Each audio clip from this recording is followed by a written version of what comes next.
Herod যখন রাজা ছিলেন সেই সময় ইহুদিয়ার বেথলেহেমে যিশুর জন্ম হয়। সেই সময় প্রাচ্য থেকে কয়েকজন পণ্ডিত জেরুজালেমে এসে যিশুর খোঁজ করতে লাগলেন। তারা এসে জিজ্ঞেস করলেন, ইহুদিদের যে নতুন রাজা জন্মেছেন তিনি কোথায়? কারণ পূব দিকে আকাশে আমরা তার তারা দেখে তাকে প্রণাম জানাতে এসেছি।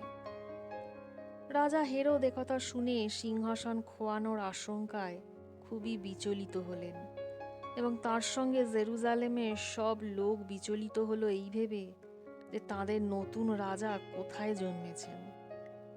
তখন হেরোদ ইহুদিদের মধ্যে যারা প্রধান যাজক এবং ব্যবস্থার শিক্ষক ছিলেন তাদের ডেকে জিজ্ঞেস করলেন, মসিহা কোথায় জন্মগ্রহণ করবেন? তারা হেরোদকে বললেন, জিহুদিয়া প্রদেশের বেথেলহেমে, কারণ ভাববাদী সেরকমই লিখে গেছেন। তখন হেরোদ সেই পণ্ডিতদের সঙ্গে একান্তে দেখা করার জন্য তাদের ডেকে পাঠালেন। তিনি তাদের কাছ থেকে জেনে নিলেন ঠিক কোন সময় তারাটা দেখা গিয়েছিল। এরপর হেরোদ তাদের বেথেলহেম পাঠিয়ে দিলেন আর বললেন, দেখো, তোমরা সেখানে গিয়ে ভালো করে সেই শিশুর খোঁজ করো, আর খোঁজ পেলে আমায় জানিও, যেন আমিও সেখানে গিয়ে তাকে প্রণাম করতে পারি। তারা রাজার কথা শুনে রওনা দিলেন। তারা পূব দিকে আকাশে যে তারাটা উঠতে দেখেছিলেন সেটা তাদের আগে আগে চলল, এবং শিশুটি যেখানে ছিলেন তার ওপর থামল। তারা সেই তারাটি দেখে আনন্দে আত্মহারা হলেন। পরে সেই ঘরের মধ্যে ঢুকে শিশুটি এবং তার মা মারিয়ামকে দেখতে পেয়ে মাথা নত করে তাদের প্রণাম করলেন ও সেই শিশুর উপাসনা করলেন। তারপর তাদের উপহার সামগ্রী খুলে বের করে তাকে সোনা, সুগন্ধি গুগ্গুল এবং সুগন্ধি নির্যাস উপহার দিলেন। এরপর ঈশ্বর স্বপ্নে তাদের সাবধান করে দিলেন যেন তারা হেরোডের কাছে ফিরে না যান। তাই তারা অন্য পথে নিজেদের দেশে ফিরে গেলেন। তারা চলে যাবার পর প্রভুর এক দূত স্বপ্নে যোসেফকে দেখা দিয়ে বললেন, ওঠো, শিশুটি ও তার মাকে নিয়ে মিশরে পালিয়ে যাও। যতদিন না আমি তোমাদের বলি তোমরা সেখানেই থাকো, কারণ এই শিশুটিকে মেরে ফেলার জন্য হেরোডের খোঁজ করবে। তখন যোসেফ উঠে সেই শিশু এবং তার মাকে নিয়ে রাতে মিশরে রওনা হলেন, আর হেরোডের মৃত্যু না হওয়া পর্যন্ত সেখানেই থাকলেন। এইরকম ঘটল যাতে ভাববাদীর মাধ্যমে প্রভুর কথা সফল হয়। প্রভু বলেছিলেন, আমি মিশর থেকে আমার পুত্রকে ডেকে আনলাম। ওদিকে হেরোড যখন দেখলেন যে সেই পণ্ডিতরা তাকে বোকা বানিয়েছে, তখন তিনি প্রচণ্ড ক্ষুব্ধ হলেন। তিনি সেই পণ্ডিতদের কাছ থেকে যে সময়ের কথা জেনেছিলেন সেই হিসাব মতো 2 বছর এবং তার কম বয়সের যত ছেলে বেথেলহেম তার আশেপাশের অঞ্চলে ছিল সকলকে হত্যা করার হুকুম দিলেন। এর ফলে ভাববাদী জিরমিয়ার মাধ্যমে ঈশ্বর যে কথা বলেছিলেন তা পূর্ণ হলো। রামায় একটা শব্দ শোনা গেল, কান্নার রোল আর তীব্র হাহাকার। রাহেল তার সন্তানদের জন্য কাঁদছেন। তিনি কিছুতেই শান্ত হতে চাইছেন না, কারণ তারা কেউ আর বেঁচে নেই। হেরোড মারা যাওয়ার পর প্রভুর এক দূত মিশরে যোসেফকে স্বপ্নে দেখা দিয়ে বললেন, ওঠো, এই শিশু আর তার মাকে নিয়ে ইসরায়েল দেশে ফিরে যাও, কারণ যারা এই ছেলের প্রাণ নাশের চেষ্টা করেছিল তারা সকলে মারা গেছে। তখন যোসেফ উঠে সেই শিশু এবং তার মাকে নিয়ে ইসরায়েলে ফিরে গেলেন। কিন্তু যোসেফ যখন শুনলেন যে হেরোডের জায়গায় তার পুত্র আর্খিলায় জিহুদিয়ার রাজা হয়েছে, তখন তিনি সেখানে ফিরে যেতে ভয় পেলেন। পরে আর এক স্বপ্নে তাকে সাবধান করে দেওয়া হলো। তখন তিনি গালিলে ফিরে নাজরাত নগরে বসবাস করতে লাগলেন। এই রকম ঘটল যেন অতীতে ভাববাদীর মাধ্যমে ঈশ্বর যা বলেছিলেন তা পূর্ণ হয়। তিনি নাজরাতীয় বলে খ্যাত হন। ওদিকে জন্মের 8 দিন পর সুন্নত করার সময় শিশুটির নাম রাখা হলো যিশু। তার মাতৃগর্ভে আসার আগেই স্বর্গদূত এই নাম রেখেছিলেন। মসির বিধি ব্যবস্থা অনুসারে সূচীকরণ অনুষ্ঠানের সময় হলে তারা যিশুকে জেরুজালেমে নিয়ে গেলেন, যেন সেখানে প্রভুর সামনে তাকে উৎসর্গ করতে পারেন। কারণ প্রভুর বিধি ব্যবস্থায় লেখা আছে, স্ত্রীলোকের প্রথম সন্তানটি যদি পুত্র হয় তবে তাকে প্রভুর উদ্দেশ্যে উৎসর্গ করতে হবে। আর প্রভুর বিধি ব্যবস্থা অনুসারে একজোড়া ঘুঘু অথবা দুটি পায়রার বাচ্চা উৎসর্গ করতে হবে। সুতরাং যোসেফ এবং মরিয়ম সেই মতো কাজ করার জন্য জেরুজালেম গেলেন।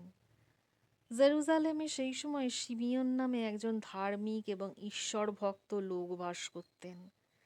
তিনি ইসরায়েলের মুক্তির অপেক্ষায় ছিলেন। পবিত্র আত্মা তার ওপর অধিষ্ঠান করছিলেন। পবিত্র আত্মার মাধ্যমে তার কাছে একথা প্রকাশ করা হয়েছিল যে তিনি খ্রিস্টকে না দেখা পর্যন্ত মৃত্যুবরণ করবেন না। পবিত্র আত্মার প্রেরণায় তিনি সেদিন মন্দিরে এসেছিলেন। যিশুর বাবা মা মসির বিধি ব্যবস্থা পালন করতে যিশুকে নিয়ে সেখানে এলেন।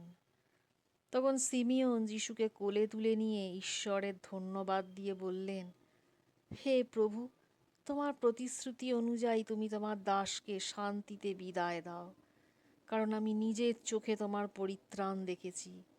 এই পরিত্রাণ তুমি সকল লোকের সাক্ষাতে প্রস্তুত করেছ। তিনি অইহুদীদের অন্তর আলোকিত করার জন্য আলো, আর তিনি তোমার প্রজা ইসরায়েলের জন্য সম্মান আনবেন। তার বিষয়ে যা বলা হলো তা শুনে যোসেফ আর মরিয়ম আশ্চর্য হয়ে গেলেন। এরপর শিমিয়ন তাদের আশীর্বাদ করে যিশুর মা মরিয়মকে বললেন, ইনি হবেন ইসরায়েলের মধ্যে বহু লোকের পতন আর উত্থানের কারণ। ঈশ্বর হতে আগত এমন চিহ্ন যা বহু লোকই অগ্রাহ্য করবে। এতে বহু লোকের হৃদয়ের গোপন চিন্তা প্রকাশ হয়ে পড়বে। যা যা ঘটবে তাতে তোমার হৃদয় বিদীর্ণ হবে। ওদিকে সেখানে হান্না নামের একজন বৃদ্ধা ভাববাদিনীও ছিলেন। বিবাহের পর 7 বছর তিনি স্বামীর ঘর করেন। তারপর 84 বছর বয়স পর্যন্ত তিনি বৈধব্য জীবনযাপন করেছিলেন। মন্দির ছেড়ে কোথাও যেতেন না। উপবাস আর প্রার্থনা সহ সেখানে দিন রাত ঈশ্বরের উপাসনা করতেন। ঠিক সেই মুহূর্তে তিনি তাদের দিকে এগিয়ে এসে ঈশ্বরকে ধন্যবাদ দিতে আরম্ভ করলেন। আর যারা জেরুজালেমের মুক্তির অপেক্ষায় ছিল তাদের সকলের কাছে সেই শিশুটির বিষয় বলতে লাগলেন।